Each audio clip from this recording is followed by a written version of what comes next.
We're back, baby. We're here. Here with another amazing podcast. Oh, yeah. Great podcast. Not so sure about the movie. Yeah, well, we'll get into it. Welcome back to Real Legends Podcast. I'm Bo. I'm Dan. And tonight's movie is Rope by Alfred Hitchcock. And you can string me up and hang me because I don't know if I could ever experience that again. I think the only person who liked that movie was David. Oh, shoot. Too soon. Too soon. But before we get into this, we're going to talk a little movie news. So you might have seen, audience on the interwebs, and Dan, we talked about this. Quentin Tarantino, the director, compiled a list of his favorite movies, or perhaps top movies of the 21st century. And it was quite shocking to see that list. Yeah, Toy Story 2 Toy Story 3 got the number 2 spot. Yeah. But I actually have had several people in the last month tell me that I needed to rewatch Toy Story 3. Well, I know I liked it when I saw it, and it's a good movie, but I just don't see, no matter how good it, I don't know. Like, what's my favorite animated movie that I could contend with, best movies? I mean, Wall-E's pretty awesome. Wall-E's dope. I mean, the Toy Stories are all good. The Incredibles. Yeah. Monsters, Inc.'s great. Oh, these are Pixar's. I know there's other ones I can't think of right now. How to Train Your Dragon. Yeah. Despicable Me 3. The Minions movie. Exactly. Madagascar. Dude, the Penguin one. Madagascar is funny. But the Penguin one. Yeah, the Penguin expansion pack. Yeah. Expansion pack. I forgot. I didn't pay for the expansion. Dang it. My mom wouldn't let me get the expansion. The DLC Penguin Pazoo. I don't even know what word starts with a P. Yeah, I think it's called Penguins of Madagascar. Anyhow. Yeah. I just don't know if I would put an animated movie on my list, or Toy Story 3, but I mean, I'll revisit it. I'll report back. His number 1 was Black Hawk Down. I like Black Hawk Down, and I think kind of the list, and we're not going to go deep into this, we're just going to talk about it, but I think part of it is he's like, well, it's just an amazing feat, this movie, that he directed all this war happening in this city, and that's just a great feat, so he respects it and put it as wow, I can't believe this movie, it's amazing that someone was able to direct this and get it all done, which I've seen the movie, I like it a lot, and it's one I've recommended that we watch. So yeah, maybe it could be on a top 20 list or something, and he has that reason though. Yeah. But if I was just doing favorites, I don't know, man. Yeah, I agree. I think that as a director, you probably view it very differently. Sure. Thinking about how you'd actually be able to film all of that stuff. That's why to me, Toy Story 3 is so weird though, is because it's all animated. You wouldn't even have to direct it. You just get animators to do it for you. Yeah, but it would have to be more about from what I understand with Pixar, they storyboard everything down and kind of micro animate very poor animation to kind of show all the shots that way. So it's they can make the perfect movie before they animate it, right? Because I already know it's a close up on Buzz. I already know it's and he moves and runs and does this, and then Woody does that. And they have it all there, and then they took the time to animate it. Whereas a movie, you film and you film and film different takes, oh, try that again, or let's try this. And then in the editing room, you try to compile it all together to make a good movie. Yeah. With the hope that you directed it with a vision that it's all going to come together. Right. So, yeah, it's just definitely a different way of directing. It's you get to do it all before any of the animators touch it. Yeah, that's why I would be interested now in watching the Toy Story movies. I'd love to revisit those and just kind of see. I watched Toy Story, was it 4, the most recent one? It came out in 2021 or something like that. I kind of just refused to watch that one. I was like, this is... That one was really stupid. I did not like it at all. Woody leaves all of his friends to be a simp for Bo Peep, and she's not even grateful about it. It's very feminist coded. It's time during the time of wokeness too, right? Yeah, it's peak woke. Yeah, I was like, no way, man. They're not ruining this trilogy for me with Toy Story 4 with a freaking spork. I also think that like I think I do have fatigue basically of just like repeat ideas though as well. Of course. Like even like games too, like Battlefield 6, Call of Duty, Black Ops 7. Yeah. This game number 12, like it's just too many repeats. Like I want something new and fresh. And that is why I kind of I've liked to kind of watch older movies a lot more, is because even though they are older, they feel new to me because I just have never watched them before. And you get to have like a new kind of perspective on it. Yeah. Are you looking at me like that? Your mustache looks a lot lighter than normal. Oh, I trimmed it. Oh, okay. Yeah. It just doesn't look quite as dark. No. It caught me off guard. No. Anyway, audience, we're back. Yeah, I know. Just imagine me with a thinner I get mustache. where you're coming from, for sure. Because, like, yeah, I was going to bring up Halo, but we won't get into it.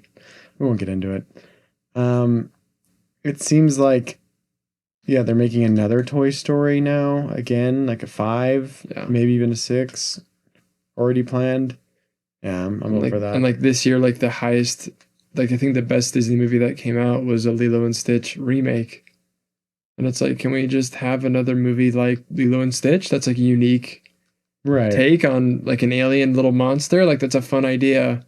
Right. But we just have to remake them now because there's almost no like actual creativity. It drives me crazy. Like I'm not excited to go watch a movie that's just a repeat. Yeah.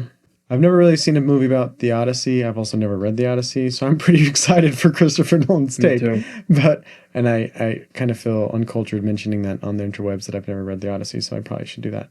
But I might watch the movie first. It's okay, dude. You're not like 1 trillion years old. I've never even read a book, so don't worry about it. Fair enough. Back to the Tarantino list. I don't know. I think some of the movies I would throw out for contenders would be, I would think we'd both say Interstellar. Yes. I mean, you can throw yours out on your own, but I'd say Interstellar. Yep. I would say Lord of the Rings. Yep. The trilogy. I would say Master and Commander. We reviewed that on the show. It's a great movie. Mm-hmm. I'd put that up there. Yeah. And, I don't know. What else have we watched? Are any of the other ones we watched maybe on the list? I know you really liked Ocean's 11. I wouldn't say it's like the best movie I wouldn't put it on my top 10. Yeah. I don't know. It's a good movie, maybe though. We'll come back next week kind of with our mini list of like what we would put in the best movies of the 21st century. It would be interesting to know how many movies have actually been made. They're probably like thousands at this point. And how are you even supposed to sift through all of them? Well, I mean, that's kind of what we're doing right now when we're picking movies for this podcast, except for tonight. We went with a curveball with a Hitchcock movie that we'd both never seen, and now we know why. Now we know why. It turns out, we're just going to jump straight into spoilers, fans, for the movie Rope. Turns out, I don't care for movies too much where the main plot and characters, protagonists, maybe even, are excited to kill somebody. Yeah, it felt very, very uncomfortable when they were talking about it. Yes. And like the movie starts off right away like they just killed somebody. Yeah. And they're super stoked about it. And like, well, at least one guy is. Yeah, one guy is, Brandon. And he turns out as the movie goes on, he's kind of bought into this idea that there are superior beings, and he's one of them. Yeah. And a superior being can take the life of someone, and that's as great as creating something and thrilling, and I don't know, it's pretty sick. I agree. I did not like it at all. It felt like the one girl was talking about how like, or was it the girl or was it his buddy who said that's what Hitler believed? Oh, it was the dad. It was Brandon's or and it was, and like the dad was like the only person on the screen throughout the entire thing the girl as well. I actually liked the girl. She was funny. I liked her as well. She was cool.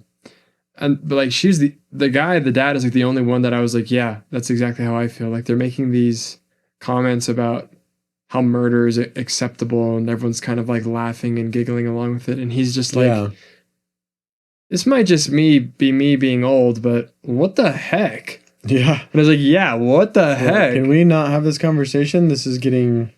Imagine if you were at a dinner party and like people started talking that way. Wouldn't you be like, not only would I be like, hey, I don't think we should be talking about this. I'd be like, I'm kind of scared if I say something like that, one of these people might kill me. Exactly. Like, you know, like it kind of feels like you're invited into like a cult and it's like, oh, you're here at the party. Cool. But now if you like try to leave, we're going to know you're not in. Exactly. So we might just tie you up or kill you or rape you or torture you. And then when Rupert comes in, he's like very strange. He's very weird. And then he starts talking about like how murder's cool and murder's this and murder's that. And it's like, dang, Rupert is totally going to be like on board with it. And then that was the thing I really didn't like at the end, actually, was like Rupert all of a sudden becomes like high and mighty once he finds out that they had killed David.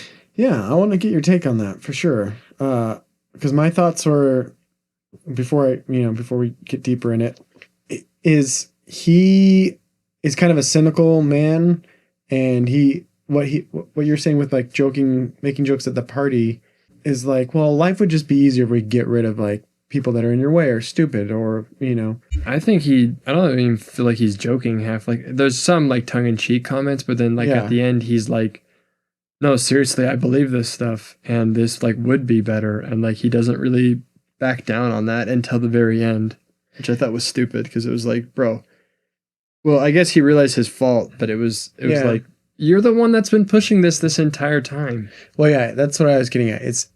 He has this thought and belief where people are expendable or in the way and life would be easier. Almost like this intellectual superiority. Like, where he's like, I've kind of figured it out. Like, you know, we really don't need this. Like, I'm kind of above people in a way where like, this could be a plausible solution. And like, why would it matter? And then you get to the point where it's like, well, how does he kind of make this switch? And then you also hinted at like this flaw within, right? Like he kind of sees like, whoa, like I believe that, I thought that way, but I've never like actually wanted to kill anyone. Yeah. It just seems inconsistent to me. Like if you're this guy who's going around at a party talking about how murder is okay, and then you find out your friends murdered somebody because of what you told them. Because you're like their intellectual superior. You're their mentor, if you will. And they do what you said. You can't be getting after them for it. Like you did this. Like you made this bed. Now you get to lie in it. I like in the end that he does, you know, shoot the gun out the window to kind of like expose him. But I don't know. The whole movie, like, one thing I will say that I did like about it is that it was filmed in one. I guess there was a few cuts, but the shots were very long.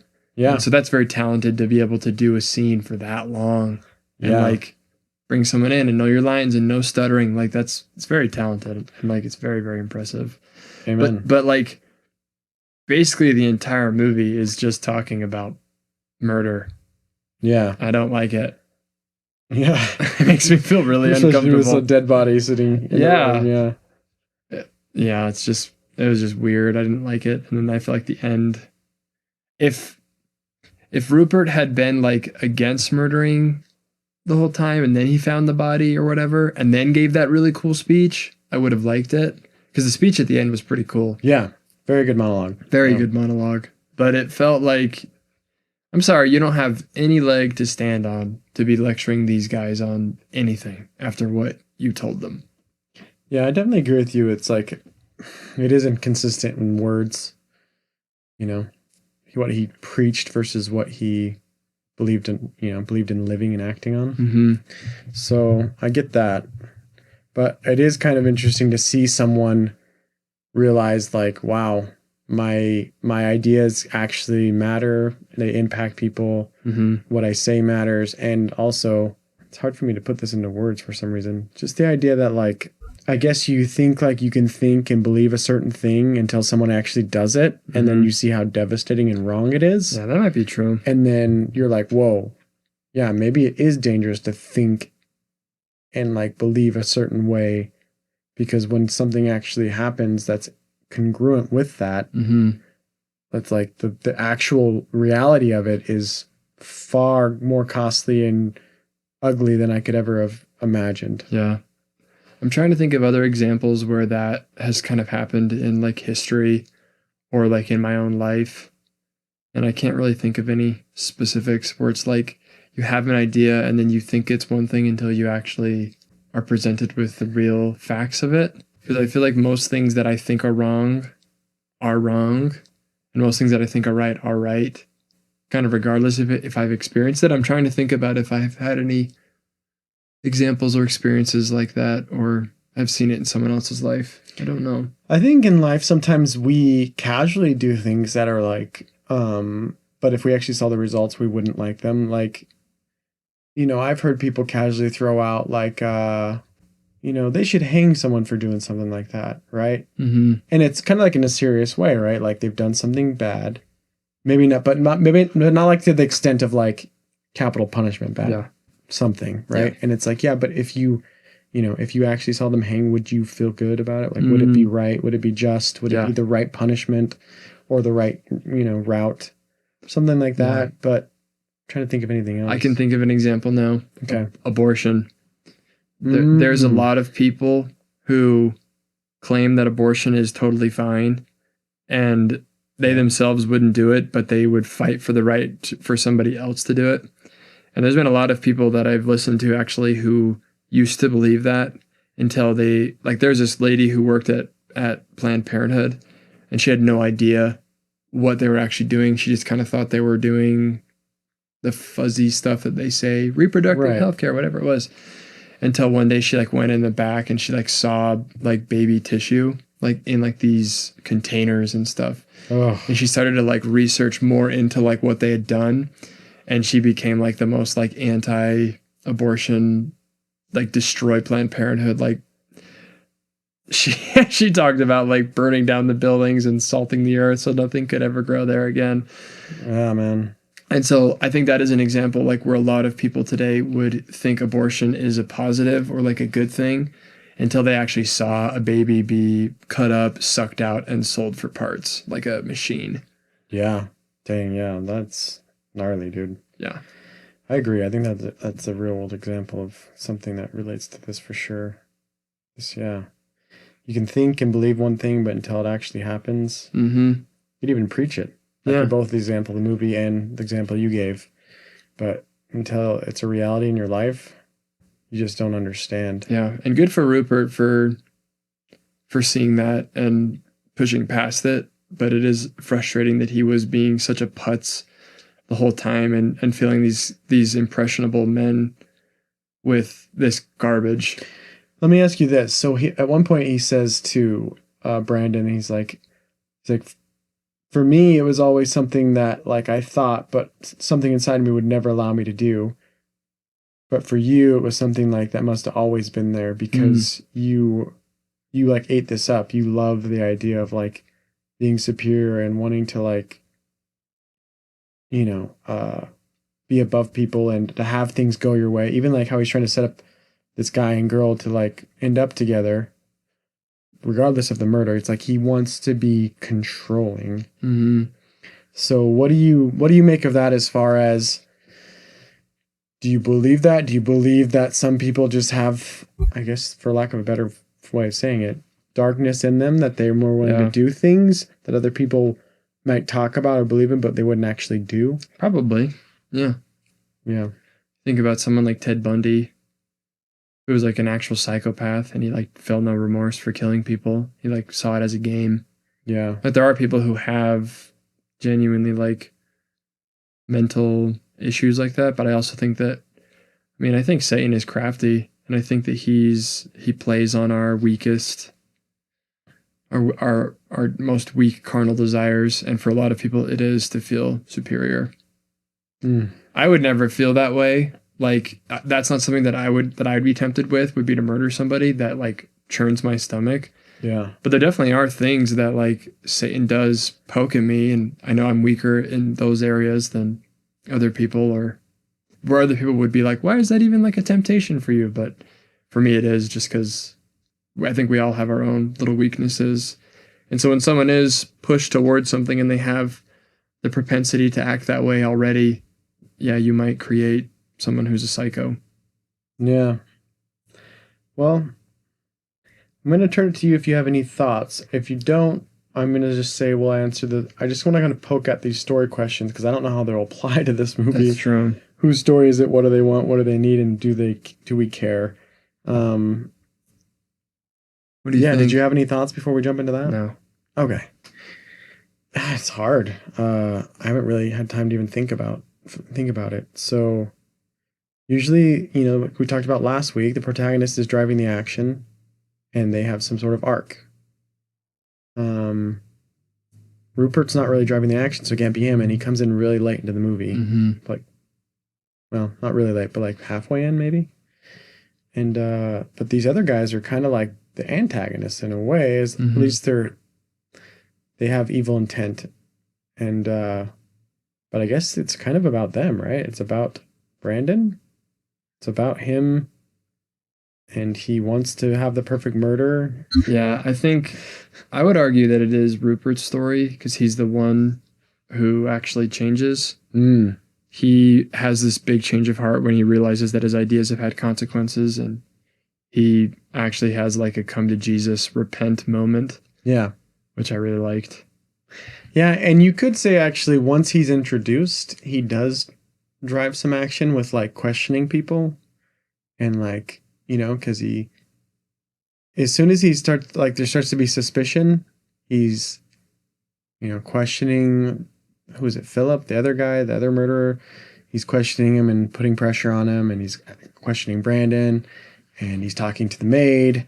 And so he is like making things happen in the story. So maybe you're right. Maybe he is the protagonist. Let's give the questions to him. So he wants a world where there's superior people. Yeah. But he needs to realize, actually, no, that's a grotesque and thoughtless way to live as far as thinking life. Like he even says in his own words, like life, people should be able to create and think and love. And no one should ever like dictate that. Yeah, exactly. And take that away. As soon as you start saying that like one group of people is worth more than another on like a value stance, not like one group of people produces more good for a society than another, because that's obviously true. Like you'd rather have a society of like amazing people who are kind and take care of their neighbors than criminals. But all human beings have value, and that's what he needs to understand. I think he's getting it twisted. Because like there is that temptation to say, because I think that in all of us, there's a seed in all of us that is tribal, where we want to be around people who look like us, who talk like us, who act like us. And there is a temptation to always assume that those people are the best. That's how human society's always been, basically. But I mean, just to be like religious about it, I mean, God teaches us to throw off that part of ourselves and to see all of us as children of him. Right. And I think that's part even comes down to the one-on-one though, right? Because like we talked about this with our friendship when we went out to dinner the other night. It's like, yeah, like I'm friends with the people that I'm still friends with, or grew friendships with them to begin with, like you, because there's things that kept us together as far as like we met, and it's like, okay, hiking. Yeah, I can get in on that.